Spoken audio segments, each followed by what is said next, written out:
আসসালামু আলাইকুম ওয়া রাহমাতুল্লাহি ওয়া বারাকাতুহু। প্রিয় ভিউয়ার্স ভাইয়েরা, আমি আজকে এসেছি একটা সমুদ্র সৈকতের পাশে অথবা একটা বড় নদীর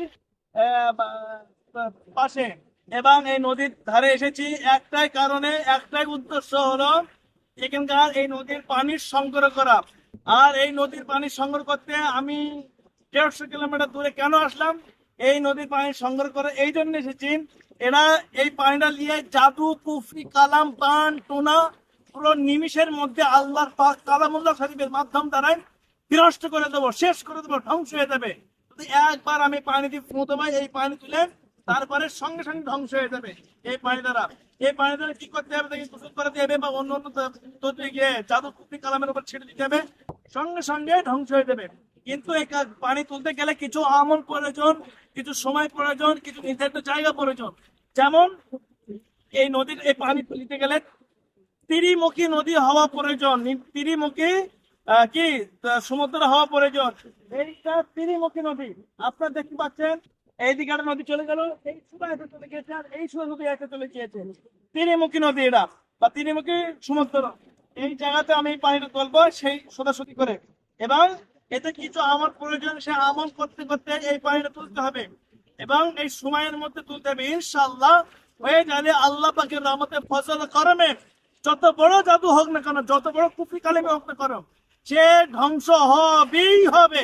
এটা আল্লাহ পাকের মেহেরবানিতে এবং আল্লাহ পাকের পাক কালামুল্লাহ শরীফ বাণীর ফজল করমের মুজিজার মাধ্যম দ্বারাই এটা ধ্বংস হবে, এবং তার ধ্বংস পুরো পৃথিবীবাসী দেখবে যে আল্লাহর কালামের কত বড় মুজিজা।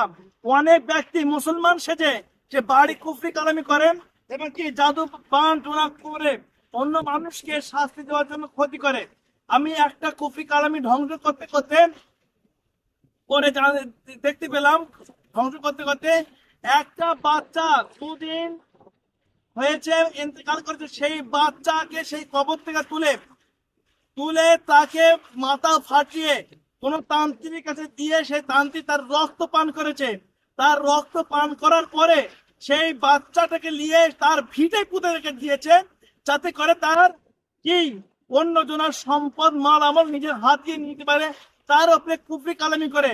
আর যাদের সম্পদকে হাতিয়ে নেবে তারা যাতে এর বিরুদ্ধে যেন কোনো ধরনের কেলেম না করতে পারে, কোনো কিংবা আপনার কোর্টে না যেতে পারে, থানায় না যেতে পারে, এইরকম ধরনের কাজ করে দিয়েছে। তাহলে আপনারা ভাবেন যে একজন ব্যক্তি কতটা নিচে নামতে পারে তান্ত্রিক মান্ত্রিক করতে গেলে। তার এই জাদুগুলো শুধু তার নয়, এবং বিভিন্ন ক্ষেত্রে এই পানিটা ব্যবহার করা হবে ইনশাল্লাহ। পুরো তার জাদু, টোনা, কুফরি, কালাম কোন নিমিষের মধ্যে বিনষ্ট হয়ে যাবে। যেরকম একটা বোম যেরকম বাস্ট হয়, এই পানির আমি ছিঁড়ে মাছ এরকম বাস্ট মতন হয়ে যাবে। বিসমিল্লাহির রহমানির রহিম।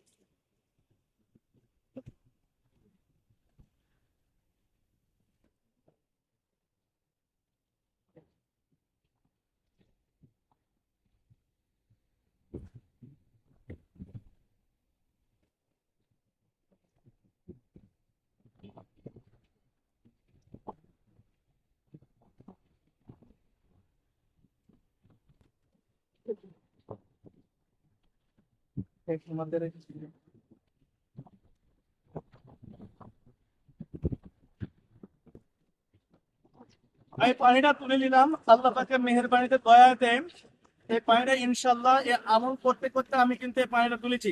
দোয়া করবেন, ভালো থাকবেন। আসসালামু আলাইকুম ওয়া রাহমাতুল্লাহি ওয়া বারাকাতুহু।